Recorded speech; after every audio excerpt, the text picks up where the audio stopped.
Ishure ryisumbuye rya Gishingano riri muri komine Isare y'intara ya Bujumbura aho ni ku mutumba wa Gishingano zone Gishubi gifashe neza muri rusange na cane mu gutanga ubumenyi bukwiye ivyo bikagaragarira mu manota iryo shure rironka mu bibazo vya leta nkuko bimenyeshwa na Nzambimana Mitera umuyobozi w'iryo shure amenyesha ko bivanye no kwitanga kw'abigisha n'abayobozi b'iryo shure umwimbu ubandanya wiyongera cyane ni mu gihe uyu mwaka hoho nka mu mwaka w'icenda bamenye bicijana kwijana. Shure muri rusangi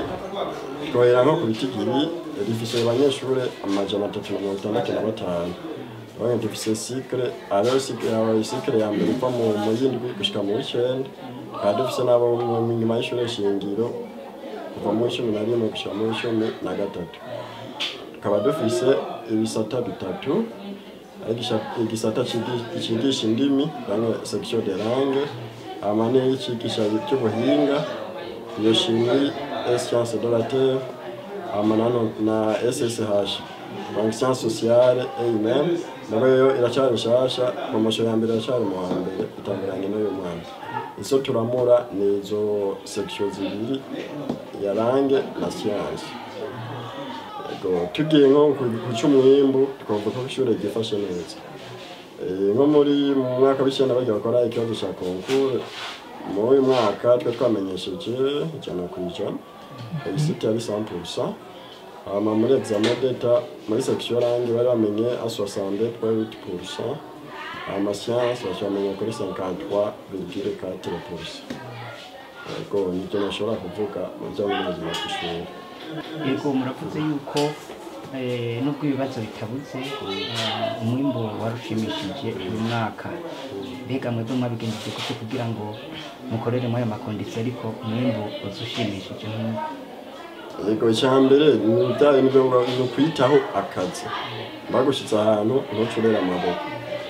nk'ubu cyorganiza abanyeshuri 6 na 20 baba bari ku ishuri kugira etide gushika 7h20 umva ni mu gatondo misi yose hanyuma après midi naho bagaruka lundi mercredi jeudi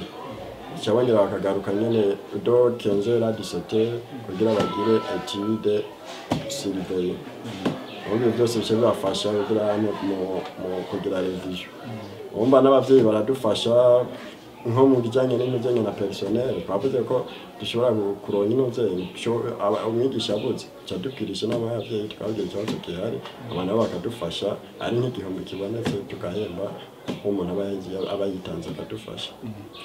ariko ngo naho biruko haracari hagahaze akagaruka ku bukene bw'intebe aho hari aho abanyeshuri bicara ari batatu izihari nazo zikaba zikeneye gusubirizwa kuko zishaje aho atibagiye ibitabo tom 1 bikoreshwa mu gisata c'indimi mu mwaka w'8 agasaba ko boronswa intebe hamwe n'ibindi birasi bibiri ni mu gihe iryo shure risigaye rihurumbirwa n'ibitigiri byinshi by'abanyeshuri bava mwaka karere. Ibibazo byo turabifise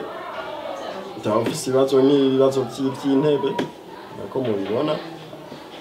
kiretse mu nozenya mu masection mu ajya mu banyeshuri baheza nko muri 9e mu 13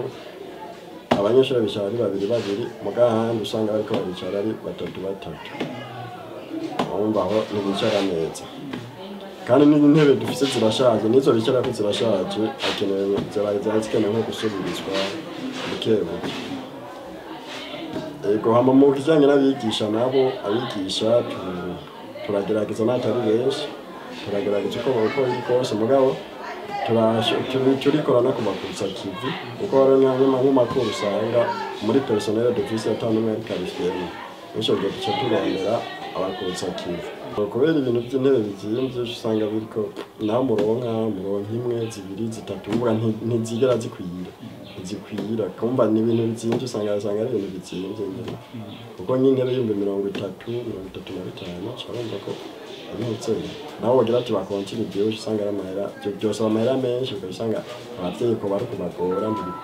ibitabo ari nk'ibitabo bibuze nko mu classe yo mu 8 bya tom 1 y'amarangi ibyo bitabo rero ntibyigeze binaboneka abo kibazo cy'inozenya gushika kwinosa twavuga ko ibirasi birakwiye mugabo ku mwaka uza ibirasi ntizo bikwiye ko kweri iyo yindi section yiyongereyeko turakenye nk'ibirasi nka bibiri kuko tuko tubaha umurindi abanyeshuri baja mu yindi ni benshi ubu bari mu mashuri abiri ariko ndabona mwaka uza bizogora ko tubashira mu mashuri abiri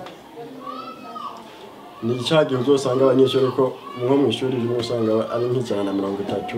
ijana bonawe ntibabandi ahate niba bariko bariga nta nkatire mu bagirira nziza twashaka niba buri twarengeje babe nka 75 mu kirasi kimwe ubwo amaze kurenga abo kweri nta kintu umuntu ariko arabafasha